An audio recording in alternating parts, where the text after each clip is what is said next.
এখানে একটা ফুল নিয়েও কেউ আসতে পারে না, কেউ একটু শ্রদ্ধা গভীর ভালোবাসা তারপর আছে আপনার দোয়া মাগফিরাতের জন্য বলতে পারে না একটা কথা। কারণ কি জানেন, আমি যে বলতে দেই নাই এই কারণে আজকে আমাকে বলতে দিচ্ছে না। আল্লাহ পাক বলছে যে তুমি মানুষের উপর দয়া করা, তোমার উপরে আল্লাহ দয়া করবে, তুমি দয়া করো নাই, আজকে তোমার উপরে কেউ দয়া করবে না।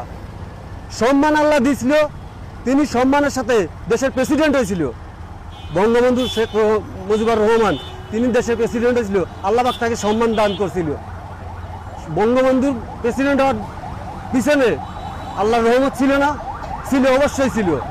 আল্লাহর রহমত ছাড়া একটা ব্যক্তি দেশের প্রধানমন্ত্রী হওয়া কল্পনার কিন্তু বাইরে, বুঝছেন। আল্লাহ পাক যদি রহম করতে উনি হতে পারে। আজকে ওনার সম্মান কিন্তু ওনার মেয়ে নষ্ট করে দিয়ে গেছে। মিছে কথা না সত্য কথা আপনারা বলবেন, ওনার মেয়ে আজকে এত পরিমাণ সম্মান দেখাইতে গেছে যে আল্লাহ পাক নিজের থেকেই সম্মান ধ্বংস করে দিয়েছে। তাই আমার কথা যে ব্যক্তি মারা গেছে তার জন্য আমরা সবাই দোয়া মাগফিরাত কামনা করি।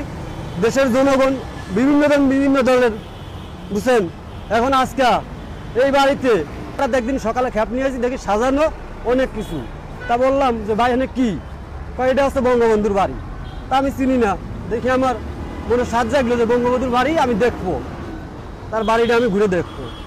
তা ওই সময় ঢুকতে দেয় না দেওয়ার পরে ধরেন ঢুকতে পারি নাই। বাইরে থেকে দেখছি অনেক সাজানো গুছানো, প্রধানমন্ত্রী আসবে, অনেক সুন্দর পরিবেশ। পরে 2024 সাল আসলো, একটা বছর চলে গেল, তা আমার মনের সাধনা পূরণ হইল না।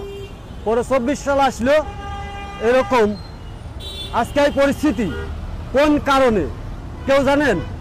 আমি বলতে পারি, ঈশ্বর সিদ্ধার নামে একটা সন্ত্রাসী ছিল 2002 সালে না 1999 সালে বলেছিল, পাপে ছাড়ে না বাপেরে, ও মোর আল্লাহ রে। বাস্তব কিন্তু তাই, পাপে ছাড়ে নাই বাপেরে। আজকে দেশের প্রধানমন্ত্রী, সাবেক প্রধানমন্ত্রী, উনি আপনার 2010 সালে ক্ষমতা এসে বিরোধী দলীয় নেতা সাবেক প্রধানমন্ত্রী, তার স্বামী কবর জিয়ারত করতে দেয় নাই, তার ওখানে আসতে দেয় নাই। অনেক জায়গা তার মনের একটা আক্ষেপ বিরোধী দলের পর সে চেষ্টা করছে, ক্ষমতা দেখাইছে। দেখানোর কারণে আল্লাহর রহমত, অবশ্যই আল্লাহ পাক ক্ষমতা দেয়, ক্ষমতা রাখার দায়িত্ব কিন্তু আপনার, আল্লাহর না।